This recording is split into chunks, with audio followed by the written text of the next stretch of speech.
right, you can hear me now, Lindsay? Okay, cool. All right, so yeah, I was saying that we're into a lot of the same stuff. We're from the same area, and Right. We met through mutual friends that I believe it was at a convention. I believe so. Yeah. That's what I like about your local cosplay community is before long you know everybody. It's like, Yes. you don't.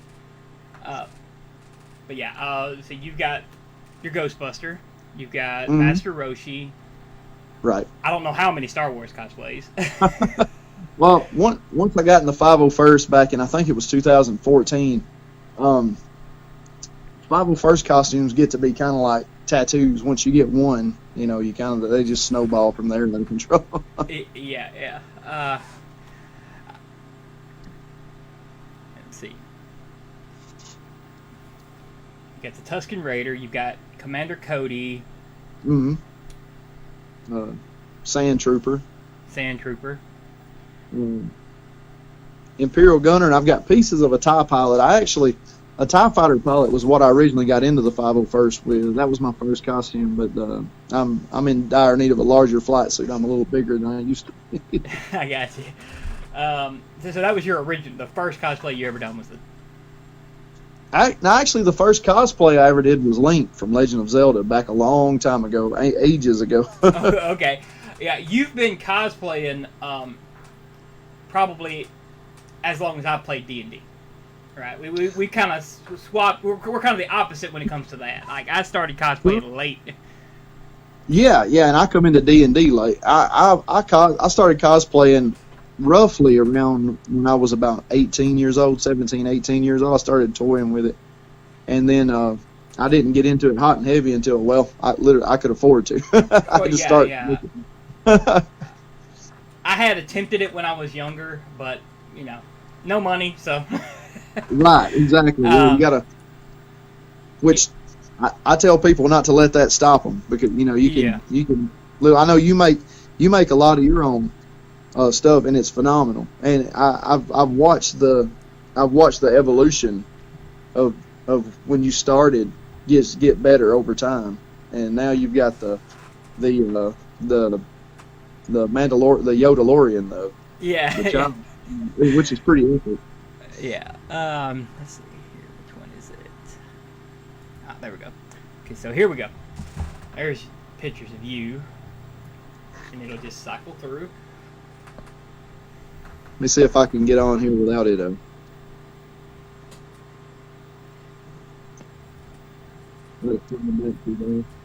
That's what I wear when I do you.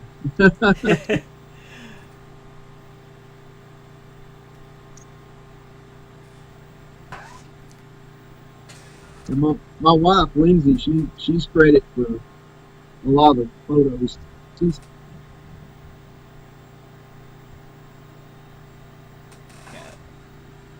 That's cool. A lot of the credit for mine go to just random people at conventions. Right. I mean, whoever's standing there, that's what you got to do. Like I don't think I've ever had a professional shot done. Ever. That those pictures of me in the gunner are probably the only ones I have with an actual backdrop, and they were my submission photos. The guy just happened to have a backdrop. Yeah. Mine is always, like you said, mine's evolved. I've taken one costume and I've gradually improved it over time. Like my Vegeta, it started out as a wig and a pink shirt. Right. I believe you were Master Roshi at that convention. I was, yeah. I did Master Roshi it's kind of like a dare. I worked with a guy for a long time. He's a good friend of mine. He actually, I've known him since he was 5. We went to school together. Will South. He's a huge DBZ fan, and he, when I started losing my hair, I started shaving my head, and he's like, Raj, you could just a beard and some sunglasses, and I'm like, I feel like a poser in a way because I'm not even really that big of a Dragon Ball Z fan. I've watched enough of it to get by, but so everybody's like, when I wear Roshi at a convention, and they're always like, "Oh yeah, that episode." When I'm like, "Sure," Yeah. Oh, for me, I put on the armor and there's always somebody that wants to punch me. Yeah. There's yeah, always a Goku that wants to punch me when I'm wearing the armor. And one dude broke his hand punching my heavy plastic armor. You'll have that. Man, I used to have a set of War Machine armor, and it was all foam. It was all EVA foam. It was so squishy. It had to be. And I had a guy at a convention one time do that, punch me in the back, and I'm like, I had to turn around, and be like, what the heck, guy? Because like this isn't, actual armor. Yeah. The guy who punched me, he hit it right on the corner, and on that corner, it's 12 millimeters thick of PVC. So man. He broke his knuckles. I had a kid come up to me. I was in my TIE Fighter pilot costume one time, and I'd only been in the 501st for I think a month or two. I had a kid come up to me, and he tried to turn one of the knobs on my chest box, and it didn't turn. It snapped off in his hand. I was like, well, there's that. But stuff's going to happen. He was young, and it was good that he thought it would do something, Yeah. In Huntsville, at the very end of, this year, at the very end of the day, I had my lightsaber attached to my gauntlet. Right. And we had a Mandalorian photo shoot. All the Mandalorians that were there, except for Emily Swallows. Right. Was there, and I was shorter than the rest of them, so, it worked out. Normally you got to get in the front anyway when you're shorter. Right? So right. It was me and this little girl dressed as Grogu.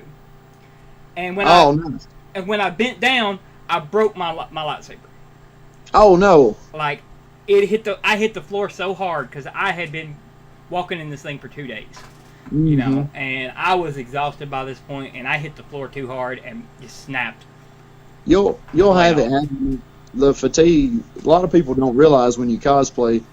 I've got several full armor sets. The Ghostbuster thing, the proton pack weighs about 44 pounds. They don't realize it when you the fatigue and the physical stuff that goes into it.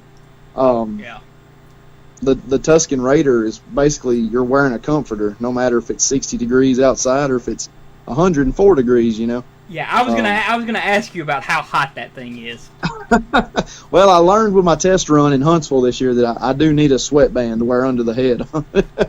Yeah, I ended up getting one at Tupelo Saturday. I ended up just buying one because I changed up my armor where it's more or the soft parts, and now it's fleece. It's all fleece. It's hot.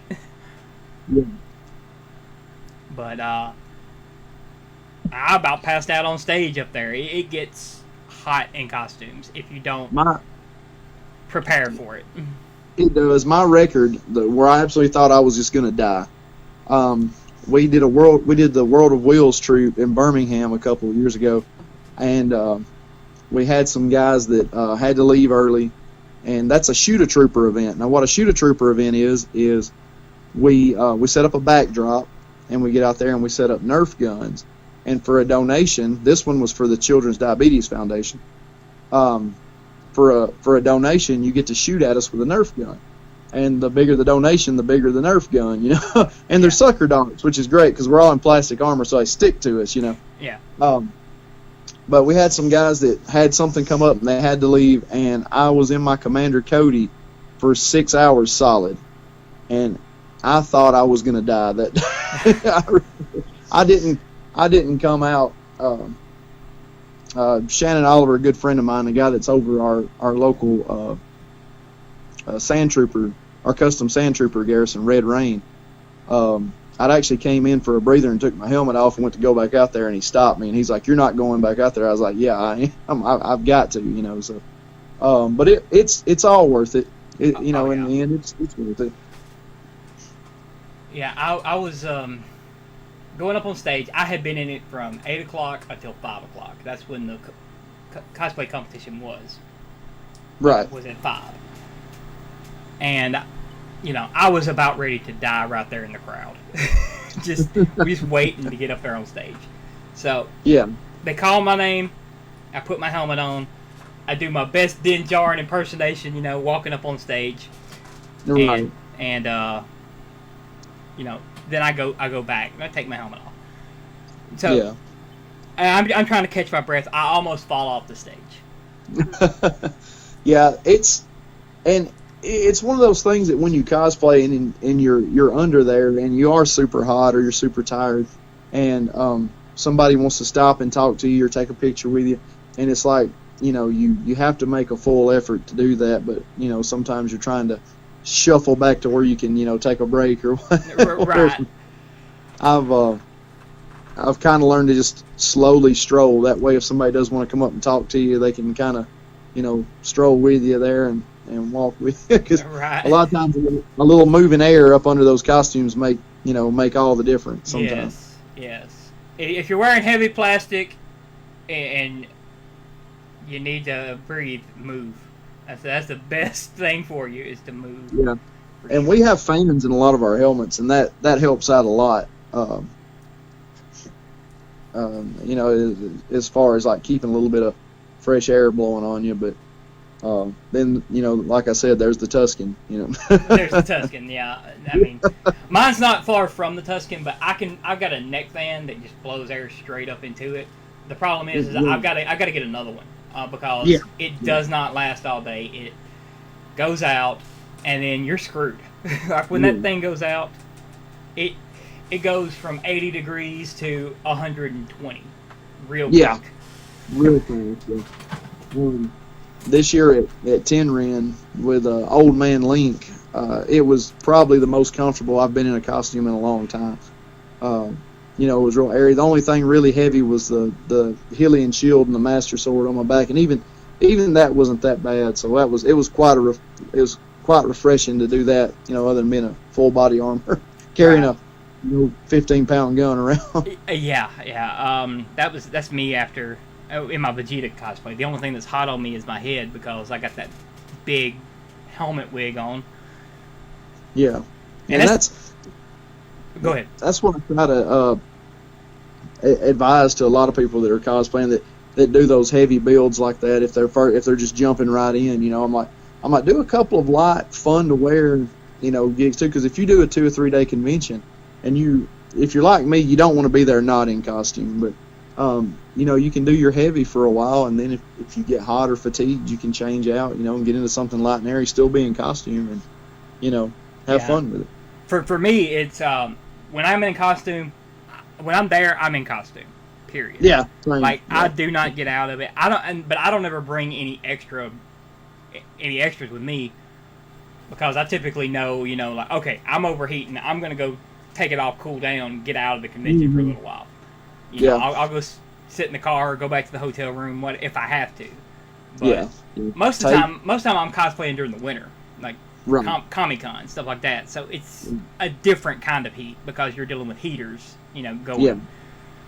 Yeah, regular breaks and stay hydrated, and you should be good to go.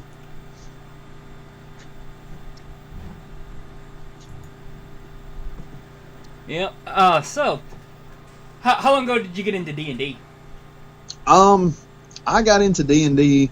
I played my first game of D&D at a friend's house probably, I guess it was about 6 or 7 years ago, and then I didn't touch it again until just a few years ago. Just maybe 3 years ago, I picked it back up. Right. Like hot and heavy. And I found out that I wasn't that great of a D&D player. So I tried my hand at DMing, and I've been DMing ever since. I fell in love with it. I love to watch the story come to life, and my players get to experience this world that I've created in my head, and just to see them have fun with it. So I'm hooked. I would like to play again, but who knows? I don't even know if I would actually play another game as much as I love to run the game, but I like a lot of homebrew. I ran a few out of a manual. We ran a little bit of Icewind Dale here recently.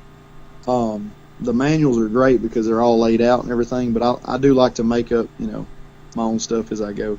Right. Yes. What system do you play? 5e? Yeah, 5th edition. Yeah. Okay. Yeah. I tried and tried to get into 5th edition, and I just can't. Like it's what was there when I started, so I guess I don't know anything different. right. Well, I started with 3.5. Okay, all right. And I loved it, but it's there's way too many books for it. There's like 250 books, right? Not counting homebrew stuff, and it's just way too much content to try to run online. Yeah, that's where I have to run most of my games now is online. So I still need to go back and watch Critical Role. I feel bad being this big of a D&D fan and not, my wife has seen nearly every episode. I think she has seen every episode, but I am so far behind. I literally have to take a year just to get caught up on Critical Role. I have seen Matt Mercer do a lot of other campaigns. I've watched him DM Force Grey. I really like that, and a couple of other ones. So he's amazing. He's been a big inspiration to me as a dungeon master too. Oh yeah, I honestly can't watch any Matt Mercer. Oh really? Oh, no. Really, I can't watch a single thing. I tried, I really tried, and I'm just like, nope, can't get into this. I love the players he pulls in to like Joe Manganiello. I don't know why I got a huge man crush on Joe Manganiello. Like a dude that masculine, that is such a nerd. Like that's just that's hope for anybody right there. Yeah, I'm gonna have to introduce you to my friend Tim. He's big MMA guy, and used to fight professionally, and right. He's just the biggest nerd you'll ever meet. So that's when Magic the Gathering launched this Dungeons and Dragons set this time around. I told the guys, I said, look, yeah, I want some of the cards to use them in decks and to play them, but I'm going to try to collect this entire set because I've never collected an entire set of Magic cards. When I come out, I've been playing Magic for about 4 or 5 years now. Mm-hmm. But I said, this is D&D, guys. I was like, this is the real deal. I've literally started cataloging. I bought 3 boxes when it came out, and I've started cataloging, and I think I'm almost there. I'm just about there. I haven't collected Magic in forever. What was Innistrad? Yes. Like the second Innistrad set. Yeah. Was where I had come back and stopped right there. Yeah. And then they brought out the Godzilla cards, and I'm like, I want the Godzilla cards, but I don't want to pay for the Godzilla cards. I've got a few of those Godzilla cards, man. I just want the King Ghidorah one. I don't think I have that one. I do have Space Corona, and I held on to that like a vice because they kept saying they were going to reprint the name because they launched it the year COVID hit, and they said they were going to reprint the name, and they never did. So yeah, I had to get out of Magic. It costs too much. It does. Yeah, it does that. Yeah, I've still got one deck, and it's a commander deck. And that's the only one I will have. I used to play X-Wing miniatures, and I invested an embarrassing amount of money into X-Wing, and I was like, I've got to get out of this. And so, being in the 501st, of course, there were guys that played X-Wing, so I was able to make a good trade with a good friend of mine, Derek Bornigat. He's an epic guy in the garrison here, and we made a trade on some helmets and stuff and bits and bobs, and he ended up with a good collection of X-Wing stuff, and we were happy and walked away. And then like 2 weeks later, my friends down here were like, so we got this card game we want to show you, and I was like, here I am again. See, and I actually learned Magic and played D&D on the same weekend. Yeah. And I wasn't that much into Magic at first, but I could play it more than I could play D&D because we had a DM, and he would show up once a month, or whenever, and we didn't really get to play a lot.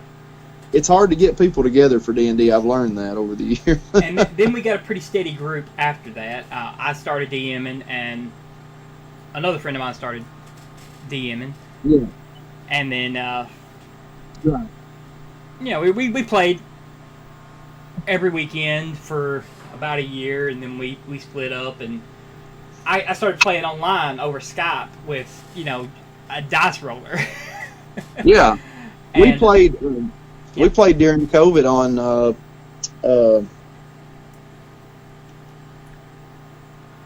And my mind went blank. I lost. um, Roll 20, uh, no, it was. Oh man, the other one, Discord. Discord. Yeah, We were playing over Discord. And we did about 2 campaigns over Discord while COVID was in the in its heyday there.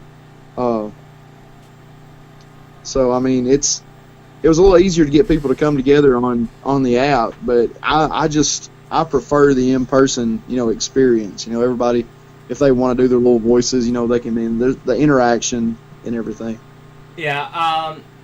I've gotten to where I prefer online, just because I've gotten so used to it. Like I can see the appeal. I really can. Michael Fry, he is my old co-DM. He's in the chat right now. I saw that. Yeah, he's my old co-DM. We also ran a podcast together about 2 years ago, and we got like 3 episodes up, but it didn't go anywhere. But we tried. Yeah, yeah. Time and COVID and everything got in the way of it, but yeah, I didn't play at all last year. That was like the longest stretch that I didn't play D&D. We've actually just started a new campaign up recently. We're only 1 session in with it. It's our first in person we've done in over a year and a half, and we played it here at the house, and it was refreshing. But I a little bit of me does kind of miss the convenience of the Discord times because, like I said, everybody can just log on. It's right there. It's handy. You can access your apps. Yeah. Have you ever tried any other systems other than D&D? I haven't. What is it? Pathfinder? Pathfinder's the same thing. Pathfinder. Yeah, Yeah. Pathfinder's kind of the same thing. Like there's Vampire the Masquerade. There's a Star Wars system, which is kind of the same thing. I have wanted to do a Star Wars system. I have a campaign written up that I really want to try, and I'm going to throw it out there because I wanted something so outlandish. I actually sent a friend of mine a picture one day. It was some art. It was some fantasy art this guy had done, and I'd stole it off Facebook. And she texted me back and she said, "This would make a rad D&D campaign. I want you to write it." I did, and we've never played it yet. I've been waiting for a good time, but it was Western dinosaurs. I'm actually doing that right now. See, isn't it such a great idea? I was. I've got one game down on it, and then we decided we were going to play Star Wars. But I've got one game of that already. See, great minds think alike. I've got it recorded. I haven't put it up or anything. I need to post that. But I don't want to edit it. It's like a 4-hour video, and I don't want to go through that because it's a pain. Yeah. That literally, she sent me that. I said, "Look, I'll write it. I'll put it on the back burners, but we're like 3 campaigns behind right now, so I'll, one day." But that's fantastic. Oh. All right, let's see. Lindsay says, "Ask you about your short story you wrote years ago about a Jedi." Oh man, before I got into D&D, a lot of people don't know this, but Lindsay's just threw it out to the public now, so I've got to do it. Before I got into D&D and I knew that I could actually apply this somewhere, I used to write. I used to write short stories. Mm-hmm. And I wrote a story about I wrote a short story about a Jedi, and I think episode 3 hadn't been out very long, or maybe just a couple years, but I had wrote a short story about a Jedi who was going through surviving Order 66. And that was really the first time I ever put pen to paper and wrote anything down in my head. And I wrote it. I wrote that story in a notebook, and I just cast it aside. I just threw it down somewhere. Lindsay found it one day, came in the house and read it. And she's like, why aren't you doing this like all the time? I'm like, nobody needs to see this, so, you know. And now the gig's up, apparently, everybody. I've actually started writing a few short stories. They're Star Wars stories. It's just fan story, you know, little short quips, and it's through the eyes of Imperial soldiers. You know, their experiences and stuff like that. Right. And I may actually get those out one day and let the world take a look at them. Maybe. I mean, hey, do it or run it as a game, man. Like maybe so. Remind me, I'll get you the Star Wars books. That way you can look over them. Sure. I call them. I called it like Under the Helmet. Yeah, Under the Helmet. Yeah. Have you seen the short film Buckets? The fan film, Bucketheads? I don't think I've seen Buckets. I've seen Troops and I've seen Imps. Imps is really good. IMPS. They somehow got Peter Cullen to narrate it, the voice of Optimus Prime. Not sure how they pulled that off, but I mean, hey, good on them. You know? Yeah. I was in a short 30-second. It was called Half Minute Horrors. They did 30-second quips. They're horror films. Mm-hmm. And I was actually in one called Abandon, about a stormtrooper that was left on Endor after the Death Star blew up, and he was just left there. And he was being tracked by a monster, a beast or something, and it should still be floating around on YouTube somewhere. I haven't watched it in a long time, but that's kind of as far as that went, you know. Yeah, I did a little short Grogu flying through space thing. Awesome. It was I had to take some clips from a couple episodes. Like, he's flying the Slave One. Yeah. And then he's just playing with the knobs and everything, you know, just going. And then he looks over and he sees the ball. Right? And he has a flashback. And then he snaps out of it and goes on to the planet. And right. Yeah. I blinded myself the entire time. Abandon was like, I didn't think it was going to be as big as it would. I got there, and like I said, it's 30 second, you know, little short thing, and yeah, they did makeup and everything. I'm like, guys, I'm wearing a helmet. And they're like, oh no, you got to take it off for this one. But I was like, oh no. I was like, I was cool with it when the helmet stayed on, because, you know, that's also something we was talking about cosplaying earlier, and that's something that I meant to bring up. I don't mean to shift gears, but like, oh no, it's cool. There's a certain amount of I know the first time I ever cosplayed anything, it was a face cosplay, mm-hmm. and I was so nervous I was literally shaking. But there's some certain level of confidence you get from being under that helmet. You know, it's like nobody knows who's in there. So yeah, a little more expression comes out usually when they can't see who it is. Yeah, I have learned that with Deathstroke, I could not be physical when I wore that, because mm-hmm. I moved the wrong way and my armor fell apart. So I couldn't move very well. But in Grogu, man, I am just all over the place. That's how Commander Cody is. There was never a set of clone armor made for an actor. It was all CGI. Mm-hmm. And so when the 501st, when they got a hold of it and started putting it on bodies, they're like, oh, you know, this will work. It worked in the movie. Spoiler alert, it don't. So,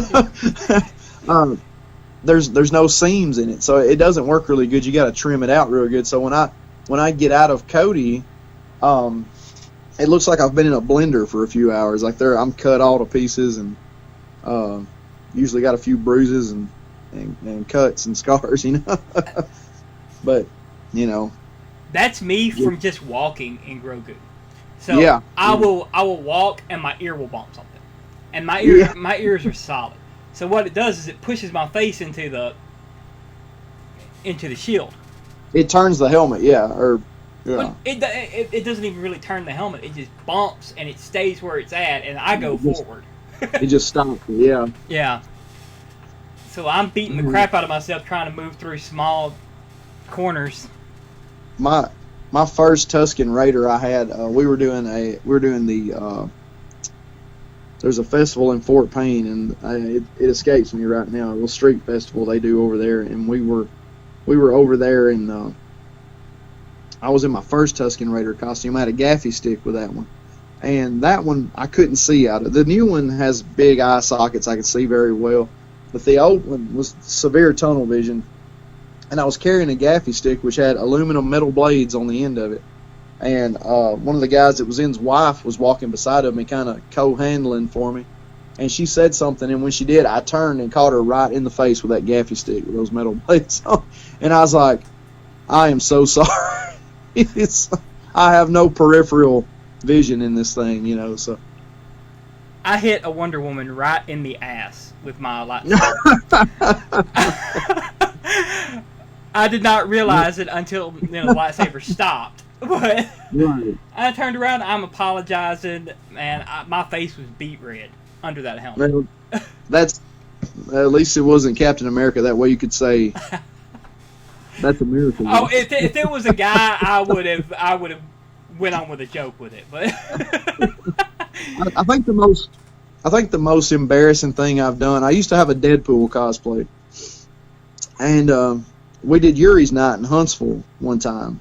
And it's kind of like a giant rave, but you can cosplay. They celebrate the Russian astronaut Yuri, you know, when it's, and they had a big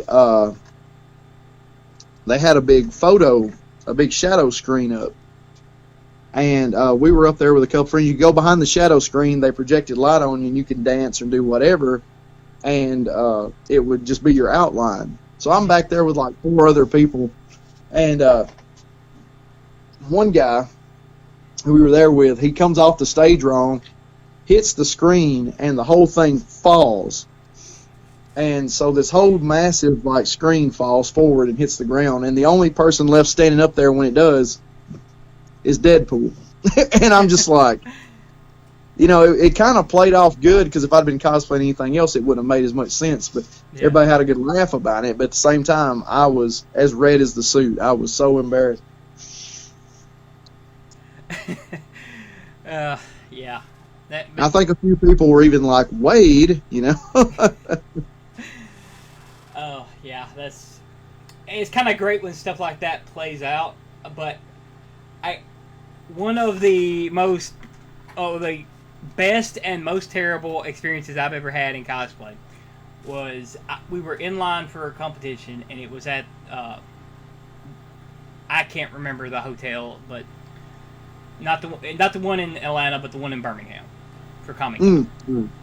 Yeah, so you got to go up the escalator, right, and all that stuff. So there's this little girl in front of me. She's in this big ass dress, big ass spider legs coming off of her.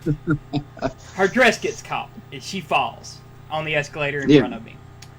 And I'm like, okay, so I've been forward, try to help her up. I'm in Vegeta armor, and this isn't the soft Vegeta armor. This is my heavy, 12 millimeter in some places armor.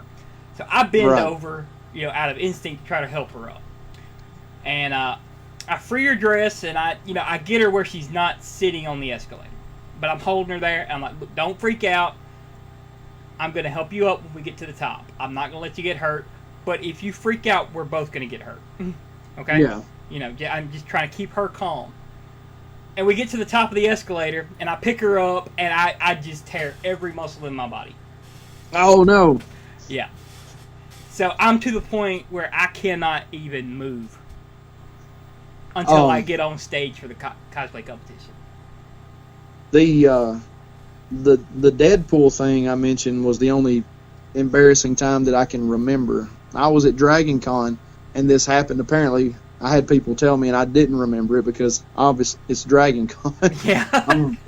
But might have been inebriated. But I was in Master Roshi. I had changed out, and it was one of those instances I was talking about earlier where you want to change out and get into something, more comfortable. And I went up to the hotel room and changed into Roshi and came back down. And Dragon Con After Dark ensued. And all I remember from it is the next day, one of the guys we went with, and I'm withholding names because it's yeah. one of the guys I went with was like, man, he's like, you were in full Roshi once you got a little tipsy. He's like, because it was just full on, like, you know, running up and being like, oh, hey, booby, you know, like it was bad, you know. Oh, the full Roshi is not good. No, it's not. I do love when people play off of things, though, like we were talking about earlier. I have a good friend, amazing artist, Jeff Chandler, JeffChandlerArts.com. Plug. No, he does amazing paintings of pop culture movies and stuff like that. I've got 2 of his originals, actually, and he does awesome work. But him and his wife are such good sports. We'll be at a con, and she's gorgeous, by the way. And she was Mother of Dragons one time, and I was Roshi, and we did this awesome photo shoot where I like walked by, and I was like, and she just punches me, and we get this like awesome photo of like Khaleesi punching Master Roshi in the face, and it's, you know, yeah. I have a photo with her of her punching me as Venom. And yeah, she was dressed as Rogue, and I'm laid out on the floor. Just yes. I love both of them so much. Yeah, they're great. Gosh. I'm going to try to get Jeff on here. Yes, Jeff would be awesome on here. Yeah. He's a great guy. They're supposed to be coming down and hanging out sometime soon. They've been wanting to come down since we moved to see the house and everything. Yeah, they're great. People, when you've got fans that will play off of costumes like that, it makes the experience that much more magical. I do a lot of Assassin's Creed costume, and when you're like Ezio, and we do a lot of Ren fairs as Ezio, or I do Edward Kenway, and you walk past a Templar at a Renaissance fair, and they know what's up. They'll just give you the nod, you know, and then you do you stab them and kill them. But I had this one, we were at Tennessee at Tenran, and the guy had his back to me, and his girlfriend or wife was standing in front of him talking to him, and she sees me coming up from behind, and I didn't really think to do anything until I see her cell phone go up, like she's taking a video. And I just kind of nodded at her, and I walked up behind the guy, put my left hand on his shoulder, hidden blade out, got him right in the back, in one movement set him down, and he went with it. That quick, he went limp and let me set him down on a bench like he'd been sitting there, and I just kept walking. And my biggest regret in life is I never went back and got her to send me that video. There's a video of me somewhere fighting Android 18. That's awesome. Dressed as Vegeta. I've never seen the video. I think I've seen a picture of that. There is a picture of it. I've got a picture on my Facebook. But yeah, I have never seen the video of it. And I mean, we go through all the motions, everything. She even breaks my arm at the end. Oh, yeah. It was not scripted. We just saw each other and, like, nodded, you know. Yeah. And that's one thing I try to tell, you know, people that are trying to get into cosplaying. You know, if you can't have fun with it, what's the point of doing it?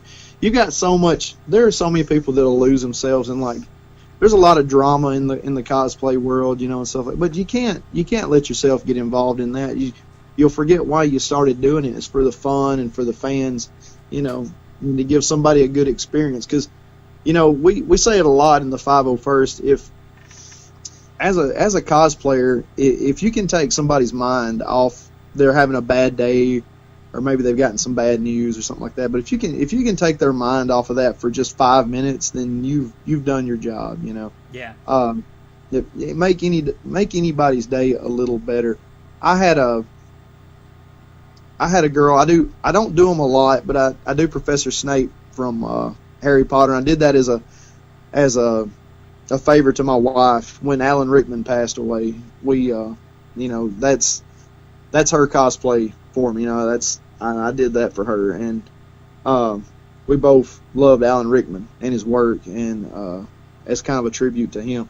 I don't do it a lot anymore because I like to keep a beard, but I remember I was at Huntsville and I had gotten off by myself, and the best stuff happens when nobody's around, but I'd gotten off by myself. It was Comic Expo probably 3 years ago, and this little girl her mother had a booth, and I wish for the life of me I could remember who they were, but they had a booth, and she came over, and she had a little Slytherin outfit on, and she asked if she could get a picture with me, and I can't do it really good, but in my best Snape voice, I said, instead of saying sure or okay, I said always, Yeah. And she teared up and started crying. I thought I broke her, and I was like, oh no, I was like, oh God, I was like, what did I do? And her mom got the picture and everything and walked off, and she said, her mom told me, she said, she's just been having the worst week, and that probably just, that made her month right then. It's stuff like that makes it all rewarding in the end. All the work and the money invested in the, whatever, and your time invested, it all pays off in the end, so. Oh, yeah. I was on a call with my Mandalorian group, the Mandalorian Allies. Mm-hmm. And we were on a call with a sick kid. He had cancer. Right. And I've done a few of those, yeah. Man. And he's looking through all the people, and there's a Rey there, and he's looking through all the Mandalorians, he's just excited. Then he gets to me, and his eyes light up, and he sees the big Grogu ears and everything. He's like, that Mandalorian has Grogu's ears. Yeah. I'm like, because I am Grogu. Yeah. Yeah. I had a blast doing that. That was my first time doing something like that. But and it's events like that. You're glad you're wearing a helmet sometimes because I know it happens. And I think the first time we had when I did Link, 50,000 years ago. Yeah. We had a girl come up to us at our Renaissance fair in Florence. Big Zelda fan, and she couldn't ask for a picture. Her friend asked for the picture. She wanted it, but she couldn't. She was just shaking, bless her heart. And I didn't think it was that convincing of a Link myself, but apparently, because, and that's what I tell people, no matter what your skill set, no matter what somebody, that makes somebody's day. That's the coolest thing, because I used to be that person. I used to be that kid. Me and Daniel Horton went to Star Wars Celebration 2 in Indianapolis, and that's the first time I saw somebody in the 501st. That's the first time I saw somebody in a set of Stormtrooper armor, and that was the coolest thing to me. Being a kid, I was like, man, we gotta, that's a life goal right there. I'll probably never get it, but you just got to keep on keeping on. Yeah. Because at one point in time, like I said, you're on the other end of it, and it's your chance to pay it forward. Yeah, exactly. Let's see. A few years after I had saved the little girl on the escalator, yeah, her sister hit me up on Facebook, and we've been friends since. But I missed them the year after because I was in the Deathstroke costume. I couldn't see anything. Right. So I completely missed them being there, and because once that light's on, I can't see anything. Yeah. That's why I sold that helmet, because right. it is not good for survivability. But I was dressed as Lancer, and I had gotten a couple compliments, but he's a more obscure character, so right. Less people know him than. But anyway, so I told the sister, I'm like, I'm in a blue costume, and I'm holding a big red spear. You can't miss me. Yeah. All right. So they came up. The little girl gave me a hug, and I didn't think anything about it until her sister told me. It's like, you are her hero. Yeah. You saved her on the escalator. She's still afraid to get on escalators, but you're her hero. Oh, that broke my heart. That made me, I wasn't wearing a helmet either. Yeah. I was wearing a big blue wig and earrings. So I had a kid that when I did original Link before, Old Man Link, obviously, when I did original Link, there was a kid that used to follow me around at our Renaissance fair. He'd be there every year. He was from Hamilton, and I ended up getting to know his mom and dad pretty good. And I watched that kid grow up with his little green T-shirt and his little green Link hat on, his little wooden sword. I watched him grow up to this just, awesome, 16-year-old kid. And I told Lindsay once I started gaining a little bit of weight and started losing my hair, I told her, I said, I can't do Link anymore. I said, it just doesn't, I don't feel like I'm doing it justice. And his dad that year at the Renaissance Fair asked me, he said, I was there, but I wasn't Link. And he said, if you would sell that Link costume, let me know. And I was like, yeah, if I ever decide to get rid of it, I still couldn't let go. I'd come to terms with the fact I couldn't do it anymore, but I hadn't come to terms with letting go of it yet. And I sat there and I finally was like, you know what? I was like, meet us. I texted him and I was like, you know what? Meet us at Hackleburg. He lived in Hamilton, it's Midway. And I took the whole costume, I think minus the Master Sword. I might have had the Master Sword. And me and Lindsay, we folded it all up. We tied it together with twine, made a little package out of it. And I took a little piece of parchment paper and I wrote, what did I write?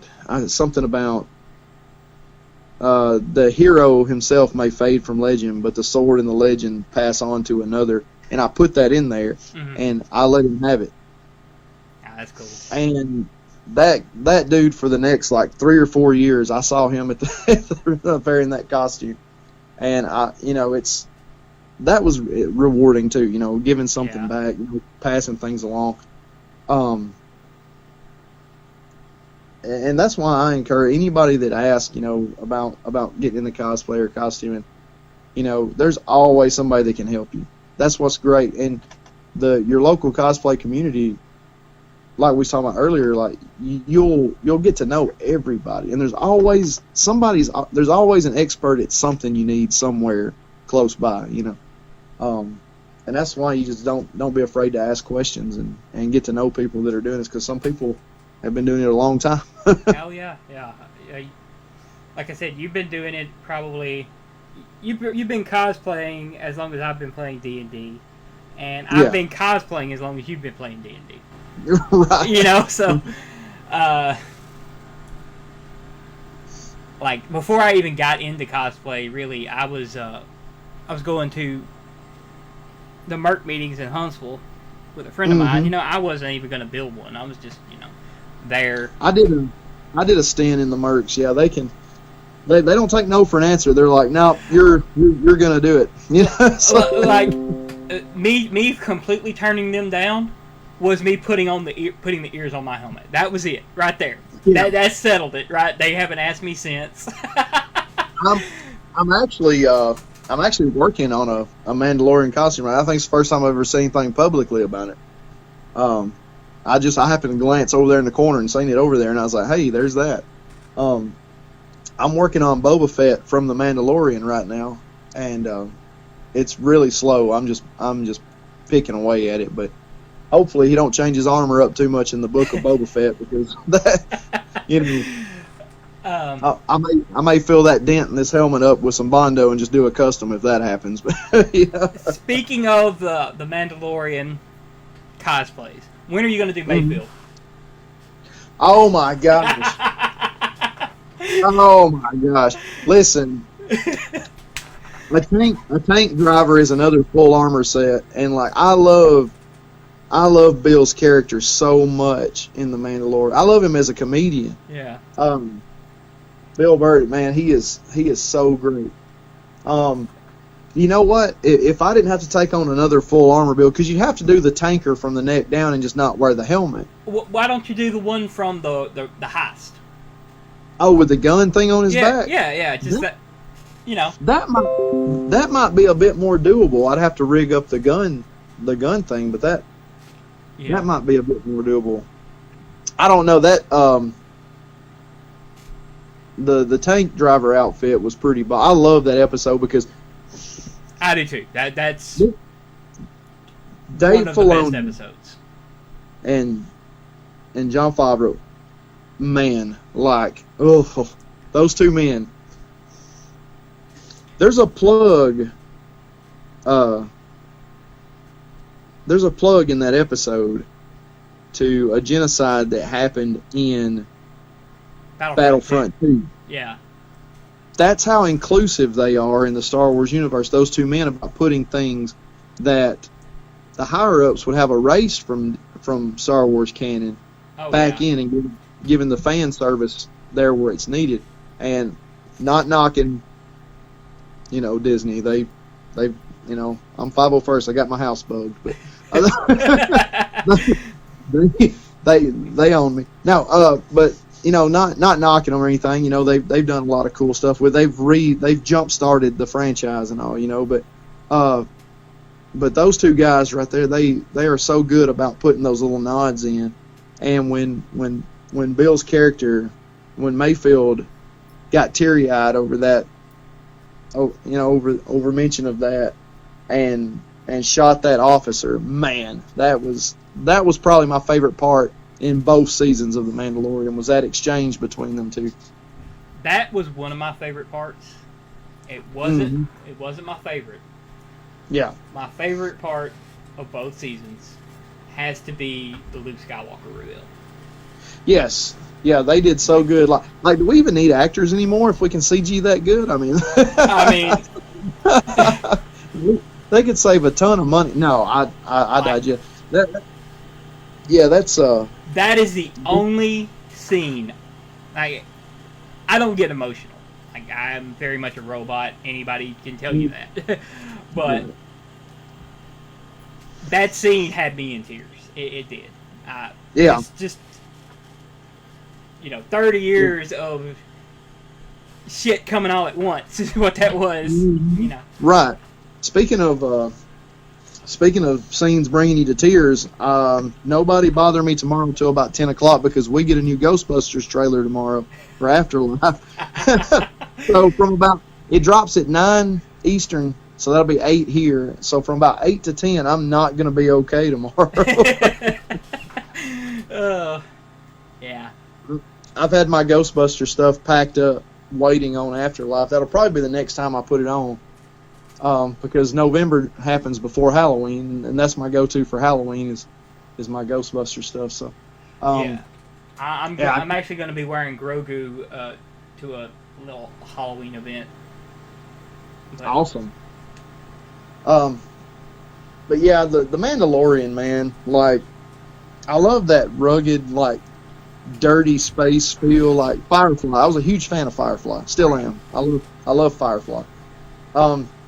When you make a space themed show or movie and it's not, everything doesn't look shiny and brand new, like everything looks like it's been there for a while, like it should, Right. I think that's why I like some of the cosplays and costumes that I pick, with like the Sand Trooper and Commander Cody. It's stuff that you can weather, stuff that you can make, the Tusken stuff you can make look dirty.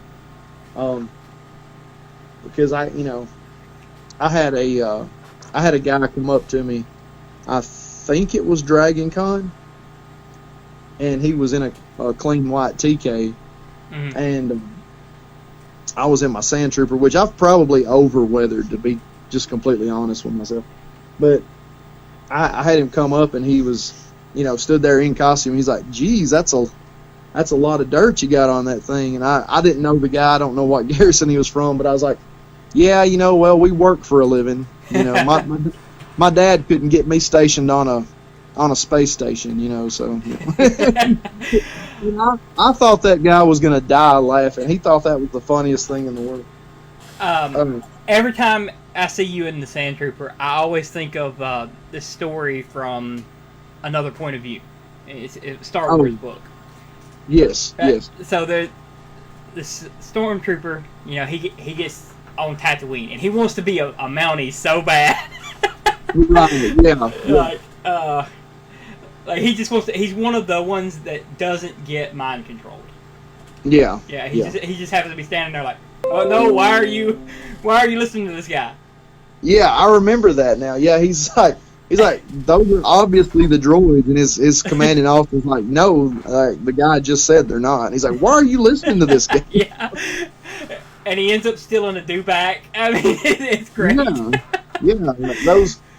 See, that was a lot of inspiration for me. The other side stories is for me writing some of my fan stories. It's just, I love behind the scenes stuff, no matter what franchise. I'm a bit of a closet Jurassic Park fan. Jurassic World, Jurassic Park. And one thing I always found interesting and what I loved about when Jurassic World came out is you actually got to see some of the like park operations, how they cared for the dinosaurs. See, stuff like that happens behind the scenes. I find that so interesting. I think I have every one of the DC book incredible cross sections that like have the ships like exploded view, so you can see like the insides and how they work and everything. Yeah. And I just found the little parts of these genres that make no sense for anybody to know so fascinating. Well, yeah, for me, it's the tiniest details. Like in my Grogu costume. Yes. It's Easter eggs, the costume. Right. I have Cara Dune's badge on my belt. I've got Boba Fett's symbol. You know, those are the obvious ones. And then I've got Ahsoka's lightsaber, Luke's lightsaber, that I just carry around in the backpack. The backpack is the one that IG-88 carried him in. Yeah. Grogu will outlive every one of these people. Exactly. So, my lightsaber has the ball on it. Right. It's got writing from the Seeing Stone around it. It's got the... It's Cal Kestis' style lightsaber.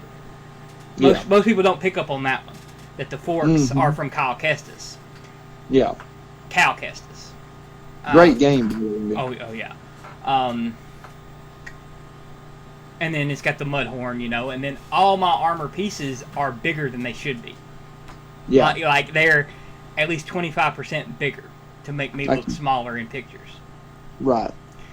And I've got the one that nobody notices ever until the other day is I keep one little, it looks like a little Ninja Turtle band around my hand, around my right hand. And one of the judges from Tupelo noticed it, and they asked me about it. And I said, well, it's the bag that got burned. It's the bag that Din carried him in. Right. Yeah. You know, it's just wrapped around there. And they were just so amazed at my attention to detail with it. Like, I had a girl come up to me at Tennessee this year. Of course, this is the first year I wore Old Man Link. And Old Man Link was my wife, Lindsay. She really missed Link as a cosplay. And I was like, well, can't do him a lot of justice, now, being a lot older and everything, and with the beard and all. And she's like, well, why don't you do an Old Man Link? It's a battle worn, armored up, just older version. Like, yeah, the legend passes on to another, but what happens to who gets left behind? That kind of scenario. Yeah. And everybody seemed to get it that saw me. And I had a girl that had a really good suggestion, and I've already started working on it. She said, she comes up and she goes, I get what you're doing. She had a Triforce shirt on. I was like, this young lady knows what she's talking about. Yeah. She's like, I love what you're doing, but I've got a what's it called? Criticism. Anyway, she's like, a suggestion. If you're going to do an Old Man Link, she goes, what if you had a small trinket from each other Link that came before you somewhere, hanging off? And I was like, that's a fantastic idea. So before I left the fair, I bought a wolf's tail for Twilight Princess, the ode to the Twilight Princess. So we'll be working on that. I'd like to get a Majora's Mask, to strap on the back there with the shield, maybe attach it. I've got the file for it. I'll print you one. Man, there we go. I will print you one. That's not a problem. 'Cause I was going to print myself one. Because what I was going to do was a Ganon. I'm going to do a Ganondorf at some point. I don't know when. I don't know when. Whenever I get time and figure out which one or how I want to do it. There's also one that my brother suggested years ago, and because Zelda is actually my favorite character. Like, Princess Zelda is my favorite character. But a very underrated character for some reason. Right. So, what I'm going to do at some point, and I don't know when, is the prince formerly known as Zelda. Yeah. So it's going to be Prince and a Zelda costume. That is a fantastic idea. Lindsay, she loved Old Man Link so much that she was like, we got home, and she's like, okay, now I demand Old Man Finn from Adventure Time. And I'm like, sure. You know, at this point, why not? See, I'm going to do a Jake at some point. Yeah. That'll be epic. I'm going to do a Lich at some point as well. The Lich would be a nice costume to be inside of and, like, running it. Not make it massive. Yeah, or do, like, the Jake version of the Lich, something like that, you know, just combo. That would be epic. I don't know yet. I've got so many cosplay ideas and so many D&D ideas that I don't get to do. It's hard to focus them sometimes. Like I said, my Boba Fett's still sitting over there in the box, you know, and I've just been piddling away with it. But like, I need Uncle Boba, okay? You see, I ordered it because I love the Marshall. Mm-hmm. And I was like, man, I'm doing that. I'm doing the Marshall. And then Boba Fett showed up, and I'm like, well, there goes that out the window. Like, for me, it's Grogu was a vanity project. Right. Like, somebody literally told me I couldn't do it, so I didn't. Yeah. You know, that's the whole reason Grogu came into existence. Mm-hmm. I got inspired from some house slippers that I saw, because that was the part I was worried about, was the feet. Right. I knew I could get the helmet printed. I knew the ears and the gloves. I knew I could get all that. Yeah. What I didn't know was the damn feet, because nobody sells Yoda feet, right? Yeah. Okay. So I found some three-toed monster house slippers around Christmas time a year ago. And I was on the phone with my girlfriend. I'm like, I figured out how to do it. She's like, what? I'm like, I figured out how to make Grogu. You know, but somebody told me I couldn't do it. You know, I couldn't make it because I'm too tall. You know, I'm like, no. See, that don't work for me.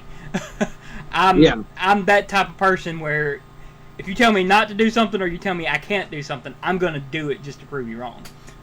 So Grogu became just a vanity project for me that I had to complete. And we're all known for that one cosplay, and I think that's yours for sure.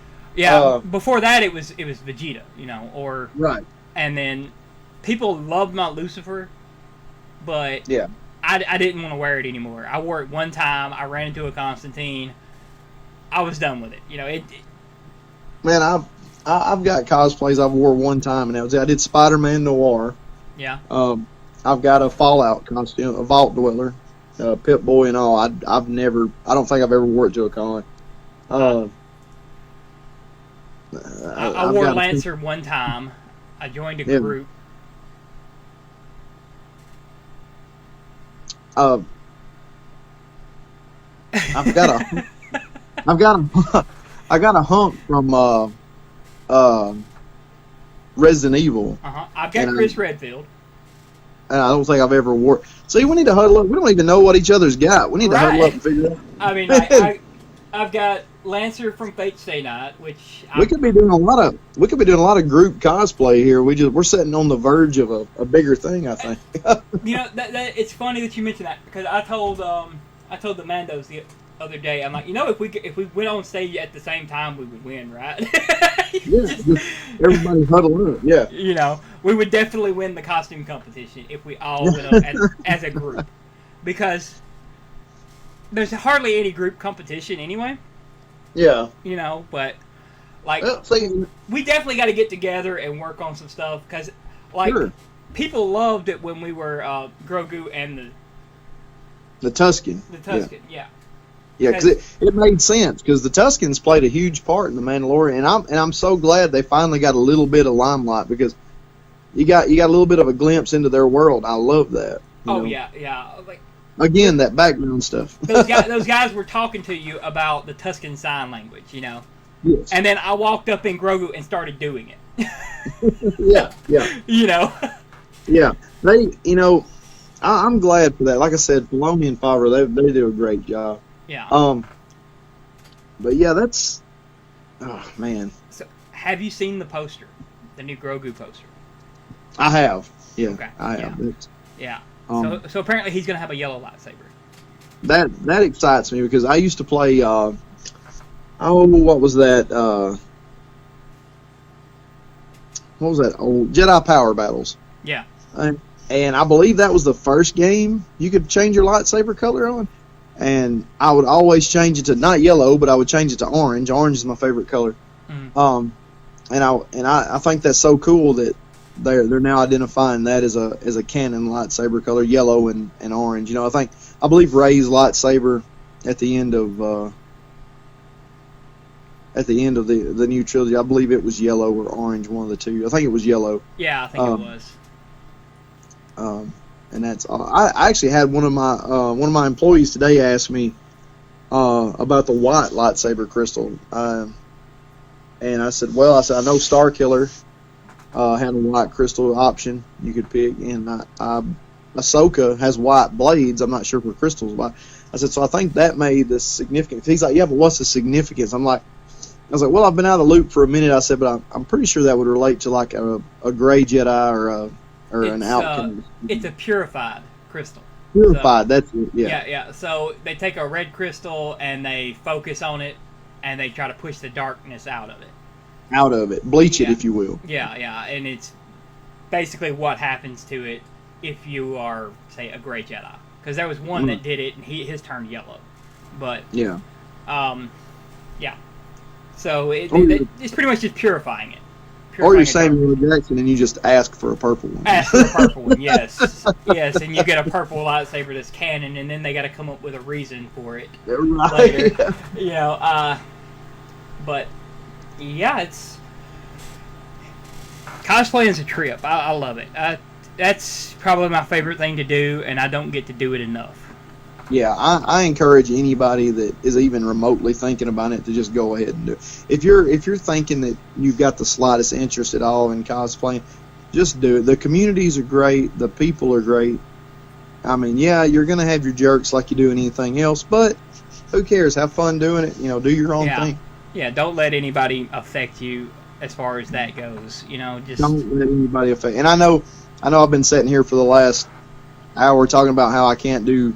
I didn't want to do Link justice after I got older, but don't let that stop you either. If you want to cosplay a character, no matter of your gender, your height, your race, any of that, it don't matter. If you love the character, do it justice. You know, just go for it. Yeah, exactly. As long as you're happy with it, that's all that matters at the end of the day. So let's take some questions from the audience. Y'all got any questions, guys? Anything you want us to talk about?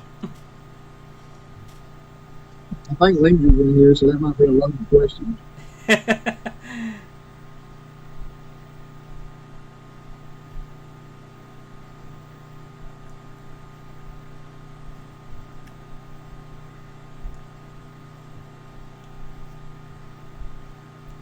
Lindsay's probably going to be like, are you going to take the trash out tonight?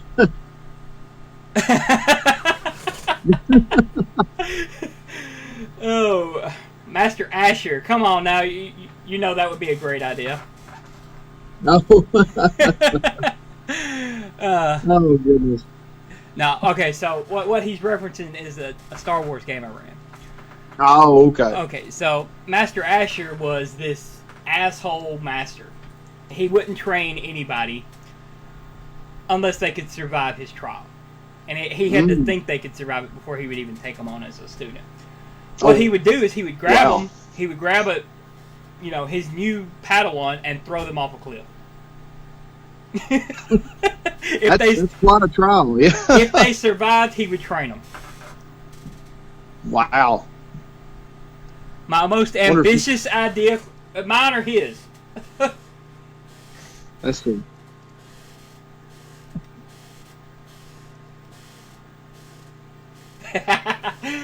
Sorry, Lindsay. Yeah. So, what's your most ambitious idea for D&D, and how did it work? I'll answer it after you. Because he knows the answer. My most ambitious, man. That's let's see. My most ambitious idea. Well,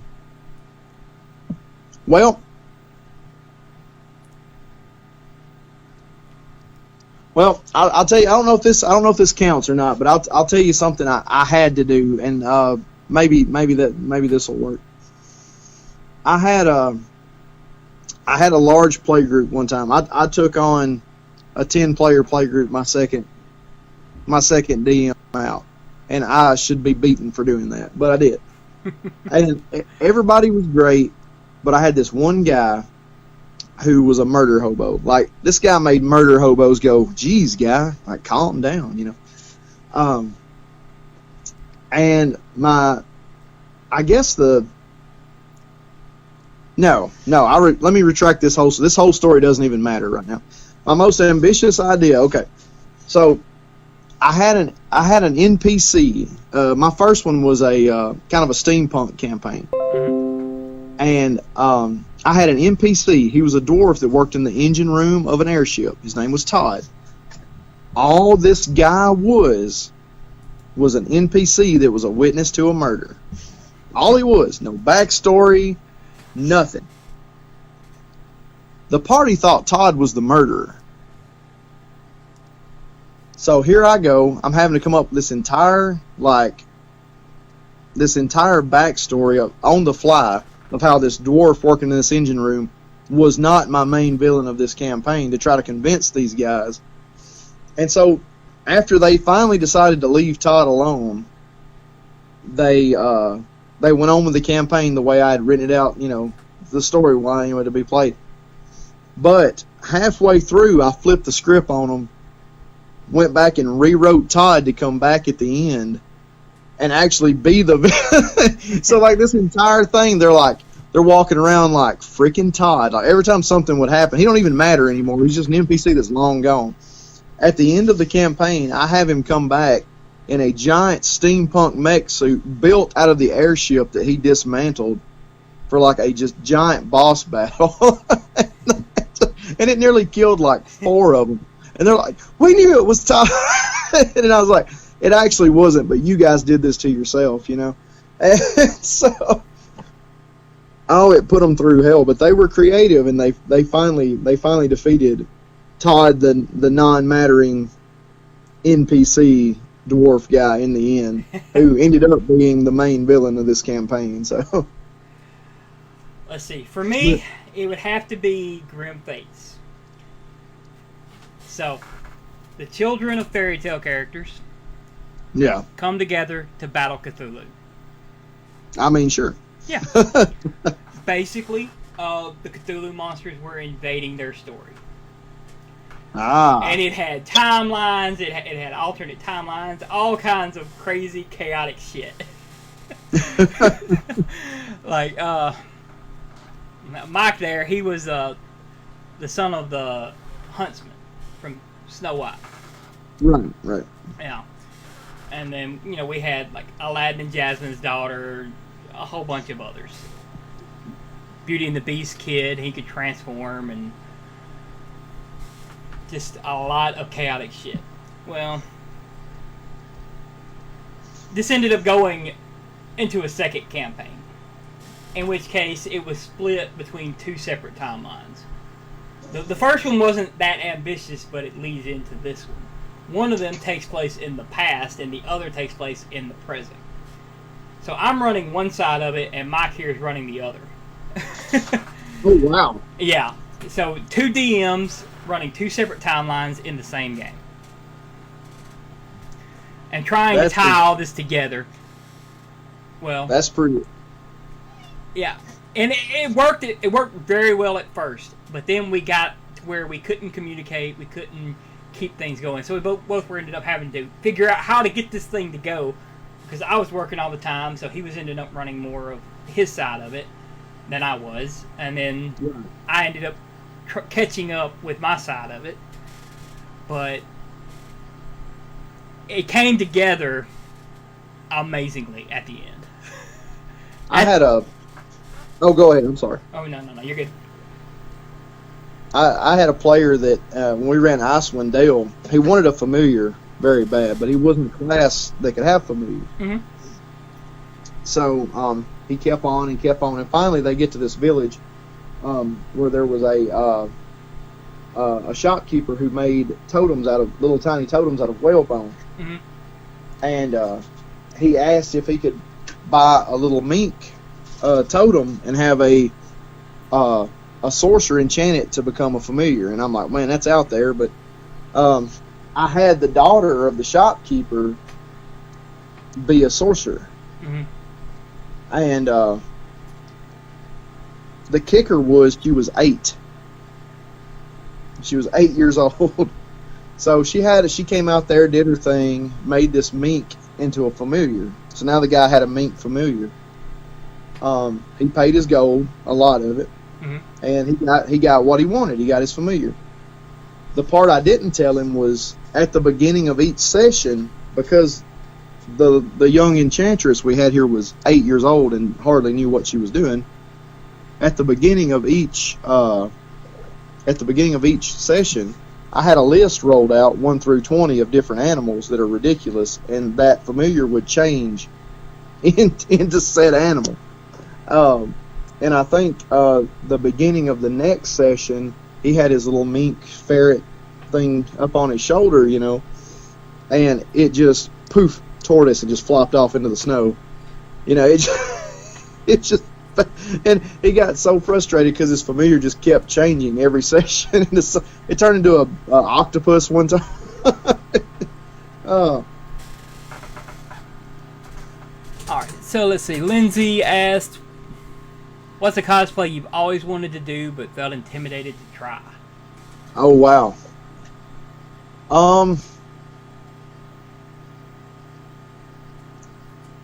Well, there's 2. I've really always wanted to cosplay a Big Daddy from BioShock. Okay. It's massive, and so I've never attempted that, or a Songbird from BioShock Infinite. But one that I really wish I could cosplay, and the reason I do Spider-Man Noir, I really like Spider-Man, mm-hmm. and I really feel intimidated to do like a regular Spider-Man because of, I don't feel like I would do him justice. I would love to, though. Maybe even a Miles Morales Spider-Man, because I love that story arc. I love the Miles Morales story arc and everything. But I went with Noir because, it fills out a little bit better in the coat and everything. I feel like it looks more accurate. Yeah. But I've, ever since Deadpool, skin suits have always made me kind of self-conscious, so I've, kind of shied away from it. But I don't know if Spider-Man as much as the Big Daddy. I've really wanted to do a Big Daddy. Me and Lindsay, when we were dating, and when our first couple of years of being married, we played a lot of BioShock. Mm-hmm. It was a game that she would get excited about, and I got excited to see her interested in a game. So I always wanted to do something, BioShock-esque. But it's just being so massive. I would definitely attempt it maybe one day, but the intimidation factor is there. I got you. So mine is Megatron. Megatron. Nice. Generation 1 Megatron. Yeah. Turns into a pistol somehow. Yeah. I haven't quite figured out how to do it because there's no builds for it or anything like that. Like a full-size big Megatron on stilts and all that stuff. I hate heights. Okay, I'm terrified of heights. I watched one guy. He did a Optimus Prime, mm-hmm. like a Bayverse Optimus Prime. Yeah. And this dude was on 6-foot stilts, and this was like a 2-year build. Yeah. And I'm like, man, just one trip, and it's over. Yeah, and I had started printing the helmet, like, for it, and the helmet obviously wouldn't fit over my head, but it was, just be the centerpiece, the top. Yeah. I'd have to look out of the chest somehow. Right. But I know about what I need to do to make it. I can't get over that height. You know, that's like. Mm-hmm. And the other one for me would be Darth Vader, because right. And I've always wanted to do Darth Vader, but I'm short. I'm too short to be Darth Vader, and they don't make a good looking costume that's my size, right? I know a guy. Well, no, we have a Vader in the garrison it's a little short on the shorter side, mm-hmm. and the lift boots mm-hmm. and the spacing of the pieces and stuff, there are ways around it, but I get you on the whole, making it look right and everything.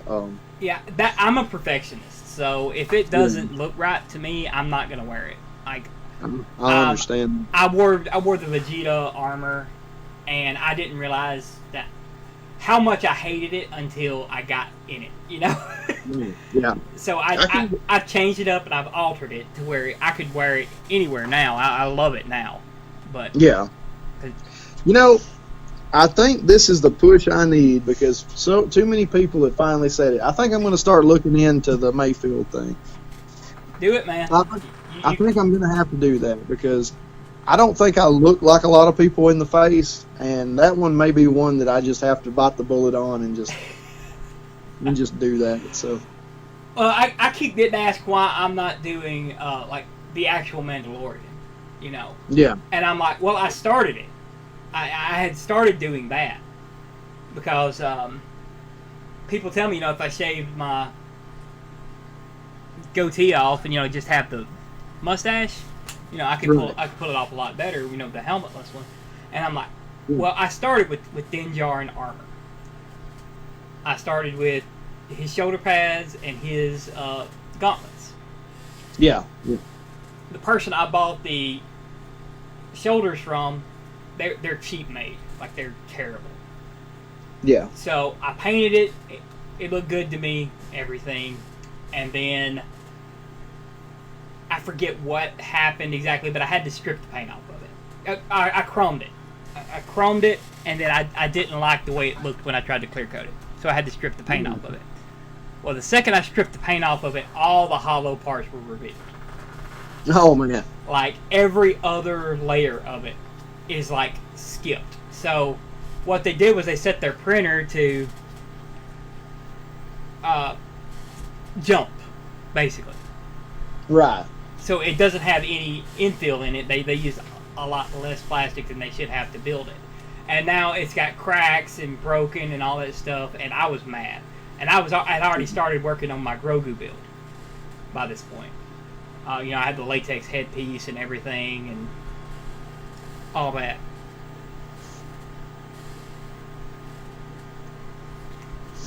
But, so, yeah, I just finished Grogu, and that was that. But that's my cosplay. That is my most noticeable cosplay.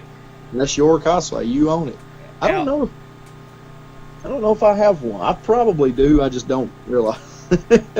I mean, I guess it would be the Sand Trooper. That's the one I probably wear the most, I think.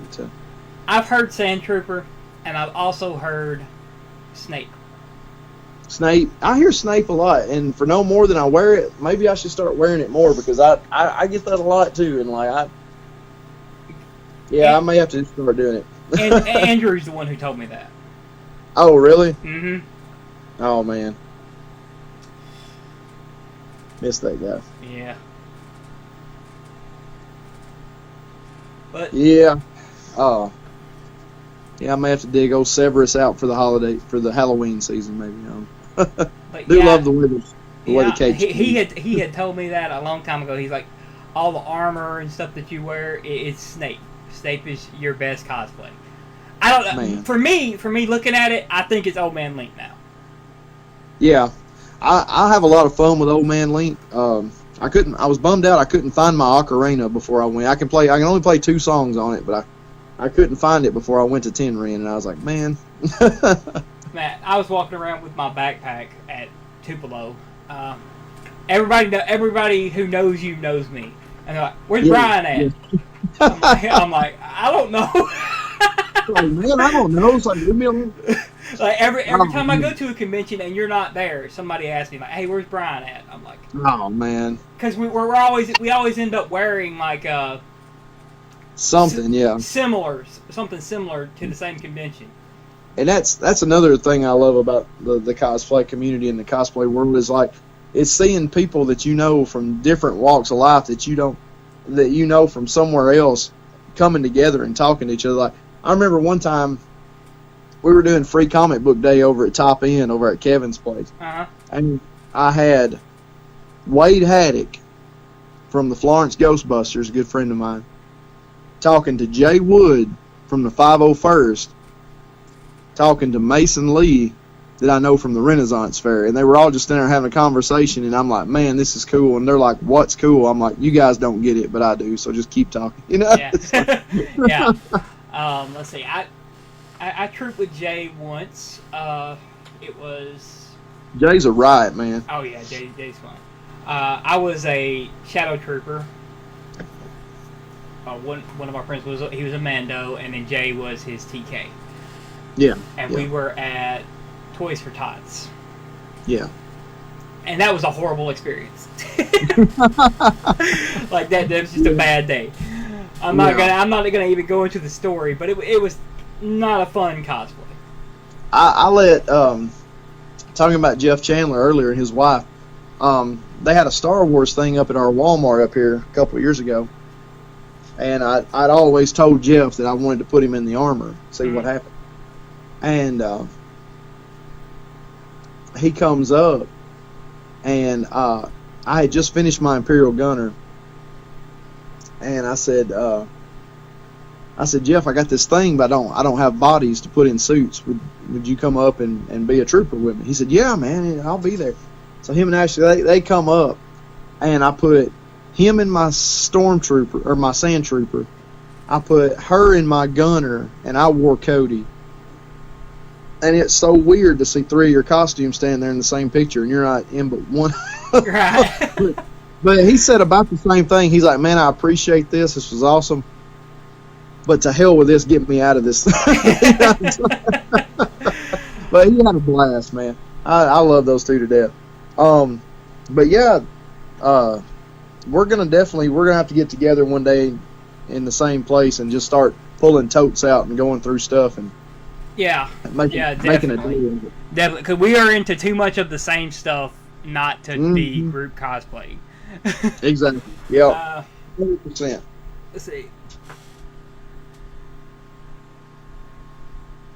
What did Lindsay say? So, how long has it been since someone thought you were DEJR, Bryan? Let's see. So how long has it been since someone thought you were? Oh my gosh. Okay, so there's. I don't know why. I get approached in public, especially in the summertime when I wear sunglasses and a baseball cap. But I get approached in public. I guess you thought we were talking about looking like somebody. Mm-hmm. And I have people walk up to me on the street and ask me if I either am or if I know that I look like Dale Earnhardt Jr. And there's a huge problem with this. I cannot stand Dale Earnhardt Jr.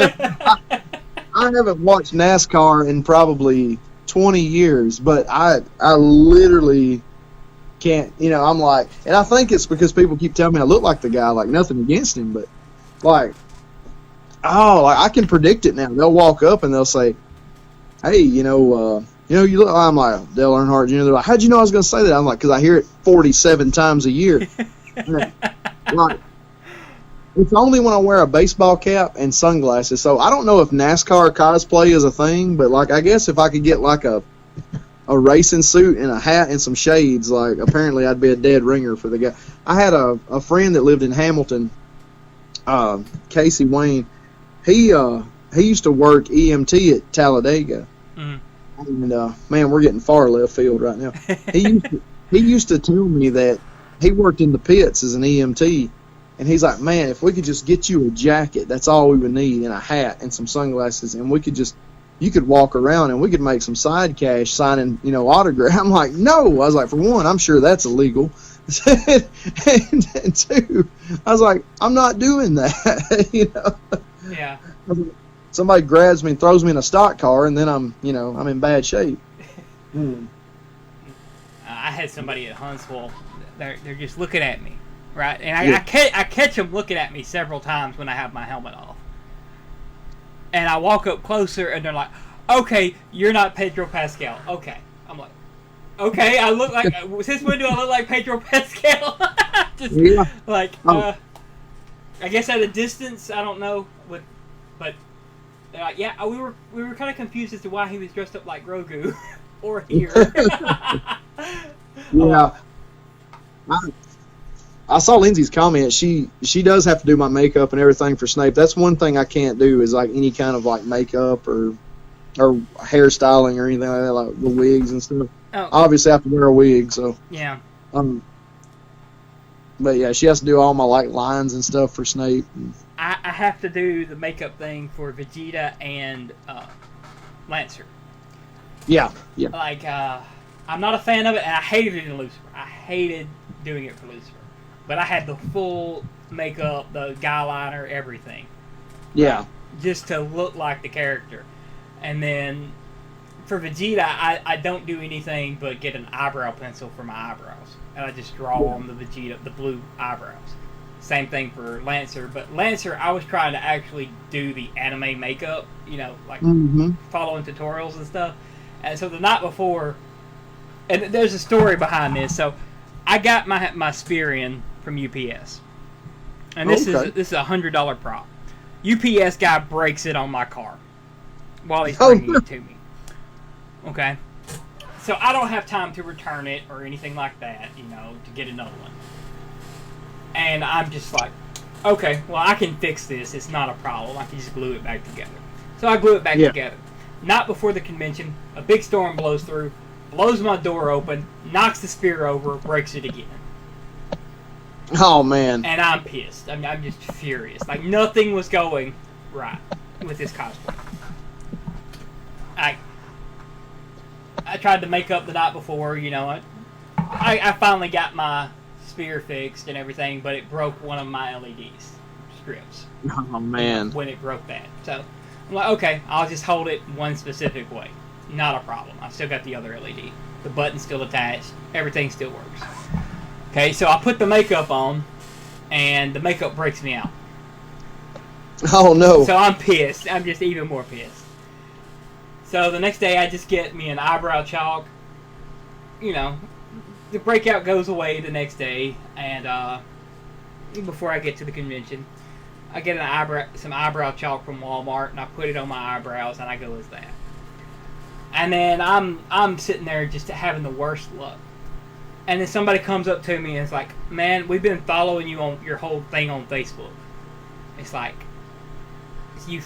you have had Lancer's luck since you put that costume on. And I'm like, you son of a bitch, you're right. Like, I had forgot that in character, he has the worst luck. There's even a running joke in one of the comedy anime versions of it where it's like, oh my god, you killed Kenny. They do that in the anime. Because he keeps losing and getting his shit kicked in and by everything. Right? Yeah. And that's his whole thing is he has bad luck. And since I put on the costume, I had bad luck. I haven't worn it back to another convention, but we all seem to have those bad luck costumes. Cody for me is there's so many antennas on Commander Cody, and they're carbon fiber antennas. My Cody was built by another Garrison member named Cody Jackson. I know, ironic, right? Yeah. And he built it, and he did an impeccable job. It's fantastic. But he used carbon fiber antennas. Now, carbon fiber, not going to break that easy, Right. But if you snag them on something, they snap out of whatever housing they're in, which, ironically enough, all of the housing for those carbon fiber antennas on Cody are just resin. So, can't tell you how many times I've had to rebuild those antenna mounts on that thing. It seems like everybody that does cosplay has that one has that one bad luck cosplay that they just, every time they wear it out, something goes wrong on it. Oh yeah. I literally have nightmares. This is a true story. I literally have nightmares around times of convention about getting to conventions and not having a piece of my costume. Like I will. I'll you can set your watch by it. I'll have the night before. I'll have a dream that I get somewhere, and I don't have the straps to hold the legs up to my sand troopers, and I'm just freaking out, or I don't have my boots, or something like that, and it's so irrational. But seriously, we've all got those costumes. Just something is gonna go wrong, no matter what. The problem with Lancer is it's my easiest one to get into. I don't need a handler or anything with this costume. It's just sequin, it's nothing but cloth. Yeah. And a wig. Earrings, fake earrings and a little bit of makeup. But everything goes wrong on it. With Grogu, I still have not worn the complete costume, believe it or not. Because there's always something that I'm leaving out of it. And my first prop was a hologram that I made. I made it out of a lot of cup holder thing that I found it at work. But it's just a little remote controlled light that I stuck a little 3D printed Din jar into. Yeah, it's the simplest thing. Sometimes, if you could take my Sand Trooper armor off of me and flip it around and see what's on the other side, holding it all together, it would be hilarious. The guy that I got it from, when I first got it and I had to retrim it and readjust it to fit me, leopard print pink duct tape on the inside of it, holding the legs together. And I actually still have a little bit of that pink leopard print duct tape in the legs. I leave it in there because it's too hilarious. I have Sugar Skull duct tape holding a piece of Vegeta together. Yeah, it's just little stuff like that. Yeah. One little section of the inside, it has Sugar Skull duct tape. Nah, that's epic. But yeah, I've had the best luck out of Vegeta. I'll say that. Yeah. Except for that one time with the escalator. But, I've had the best luck out of it. For Grogu, it's just hot. I get too hot in it. It's, I'm going to have to get another fan for it. That's about it. And if I could find my first prop for it. Because that one was kind of a little emotional one. If I wanted to do an emotional Grogu, I pull that out and I play I play a clip of Din Djarin, because I got speakers in my backpack. Yeah. I rigged my backpack up to have some Bluetooth speakers and all these. Yeah, I have a spot inside my chest armor on my Sand Trooper. Mm-hmm. I put a little Bluetooth speaker in there, and I play a loop of Imperial comm chatter, just soldiers talking to each other and stuff. And right. Just ambience, when I walk around, like it's coming over the comm. I had the entire Mandalorian OST playing. Yeah. And, yeah, I had it playing in Tupelo. My Proton pack, the electronics in it, Ronnie Marion, Fossil on the GB boards, built it. Super talented guy. It's Proton pack's all hand built except for the electronics and, of course, all that stuff. But it has an internal storage via micro USB where you can, SD card, where you can store so many songs onto it. Yeah. It's limited. I don't think it's but 15 slots, but I've got, or maybe it's 25. I've got the entire, every song in the soundtrack to Ghostbusters 1 and 2, and we had some room at the end. And he's like, hey, we got some room at the end. What do you want to put on here? And I'm like, well, obviously, Tom Sawyer by Rush is going on. And I've just got, the dumbest stuff. I got that. I got The Night Begins to Shine from the Teen Titans is on there. Just the 80th stuff I can think of. Right. So I'll be walking around a con sometimes and just flip the switch on the neutrino wand. It's like a modern day warrior. I mean, it's like this blush starts playing. What was it? I had one weird one on mine, on my playlist, and I can't remember what it was. My phone's dead. I can't check it, but yeah, it was.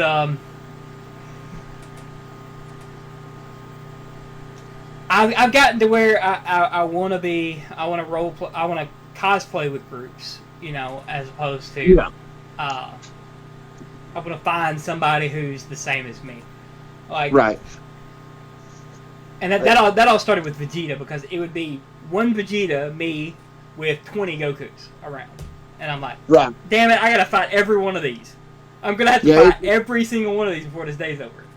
That's why I liked War Machine, because you got Iron Man, sure, but you don't see a lot of I like doing obscure characters. I've got again a project I put on the back burner and never revisited. I've got an Ant-Man that I started.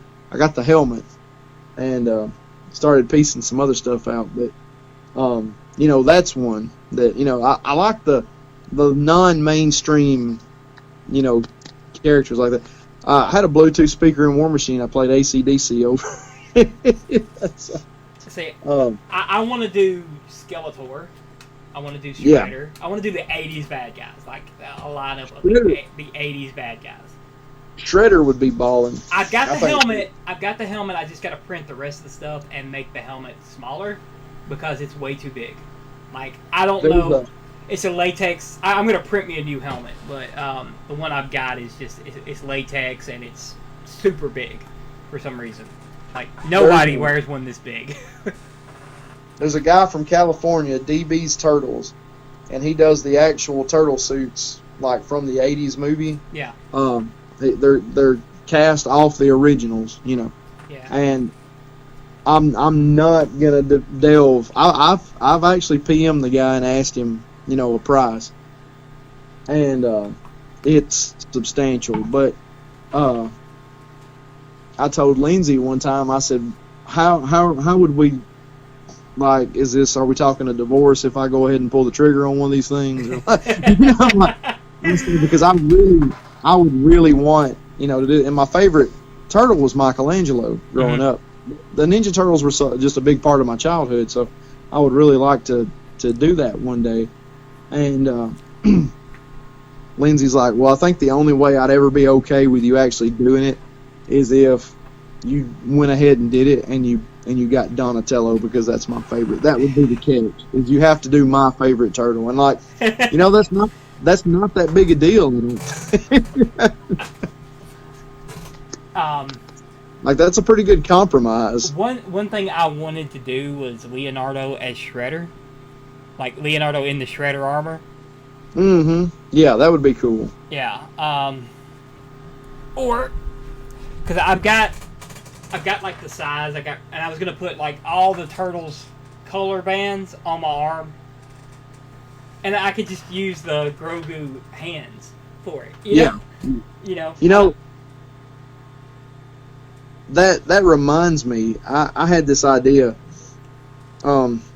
This is canon and it isn't canon, but there's a piece of art out there floating around. You can Google it. You've probably seen it. When the Sand Troopers attack the Sand Crawler on Tatooine, looking for the droids, they disguise themselves as Tusken Raiders. Yeah. They put the robes over their armor and they put the head wrappings on. And there's a painting out there a guy did. It's a massive painting of the Sand Troopers getting out of the Tusken disguises after they've slaughtered all the Jawas, and the Tuskens are there with them, helping them get out of it and everything. I don't know what deal with the devil they made to get them to do that, but but it hit me like a ton of bricks a day. I was just sitting around not doing anything in particular, and I was like, holy crap. I was like, I've got a Sand Trooper. I've got a Tusken Raider. Why am I not doing this at conventions just to see who gets it? Yeah. Excuse me. Yeah, definitely. I'm going to do Worthy Thor. I'm not Worthy Loki. Like, I've got the hammer. And I'm going to print the Loki's crown, you know, all that stuff. But I'm gonna do like Thor type armor, but green. Right, right. And it's just gonna be a Loki variant, you know, worthy Loki. Right, right. I've actually been trying to price a realistic looking alligator costume. Also. Yes. Instant cause fame right there. Oh yeah, I've already got that, man. I know. I had to make an Instagram today because of it. Because of Tupelo, I had to make one. But no, I'm gonna do God Emperor Doctor Doom. Yeah. Because and this is the only reason I'm doing God Emperor instead of regular Doctor Doom. I already have the Saiyan gloves. I don't have to print hands. Yeah. I would rather print any other piece of armor other than the hand pieces. Yeah, the finger armor on War Machine messed up constantly, and I was like, there's got to be an easier way, you know? I hate drawing hands. I hate putting hands on anything, man. It's horrible. Yeah. Hear a cat in the distance, in the background. Chester has found me down here, and he's all about that life. So.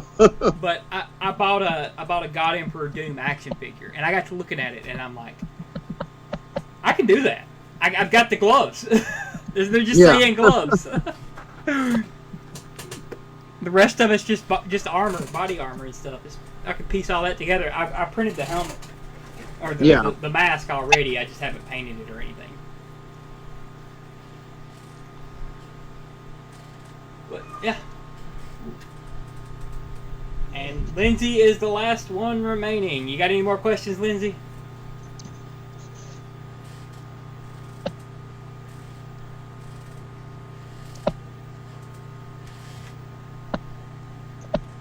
And apparently you won't add the random dancing noise from iCarly.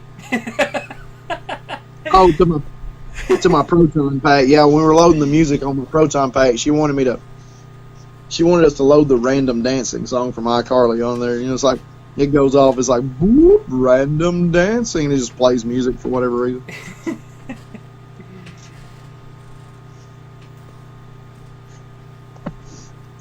But yeah, man, I'll hook you up with any Legend of Zelda props you want, man. Alright. I can print them. That ain't no problem at all. That'll be great, man. Yeah. I appreciate it. Yeah, stuff like that's easy. Just it don't take anything to do. I was gonna print myself a Majora's Mask anyway, because that's my favorite game. Well, that'd be epic, man. I mean, I'm down. I'd appreciate it. Oh yeah.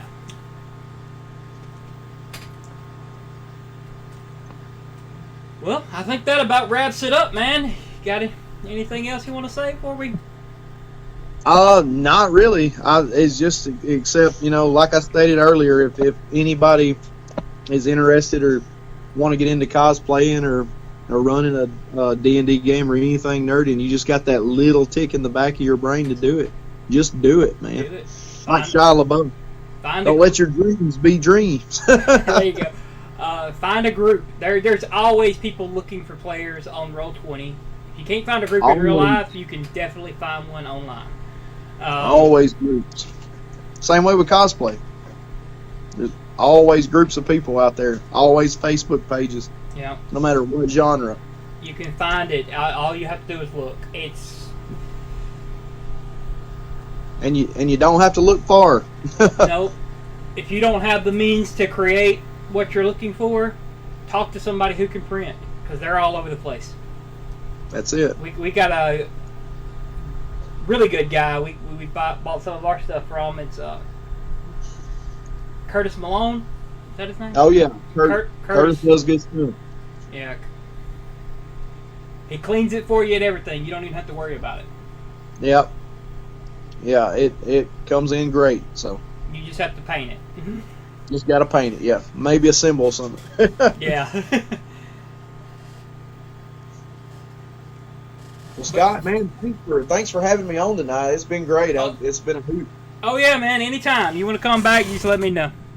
Hey, man, anytime you ever get bored, just let me know. I will. You may be my only guest for a little while. That's all right. That's all right. I don't mind it. You'll turn into a co-host real quick. Hey, that works too, man. All right, man. But anyway, y'all have a good night. I'll talk to y'all later. And Bryan, we will definitely get together on some cosplay stuff. Absolutely, man. We gotta get ready. We gotta get ready for whatever con's coming up next. Yeah. I've work's had me tied up. I'm out of it right now, but I'll definitely be looking into that soon. Oh yeah, I probably won't go to another one before Comic-Con. So yeah. But I try to go to Comic-Con every year. Yeah. If I don't go to another one, I go to that one. Right. But now I'm starting where I'm going to Huntsville every year and going back to Tupelo. Yeah, Huntsville's become a tradition for us too. It's a good show. Yeah, I like Huntsville. That's another thing too. If people, go to a convention, there's always one that's coming up. So go to a convention, look around, get some ideas, take pictures. Yeah. People don't mind. We don't mind. There are people that actually sell cosplay stuff at the conventions. They are. Yep, sure enough. If you can't get it then, get a card. Get a card, get a website, get a Etsy. All right. And that is it for the stream. Good night, everybody. Good night.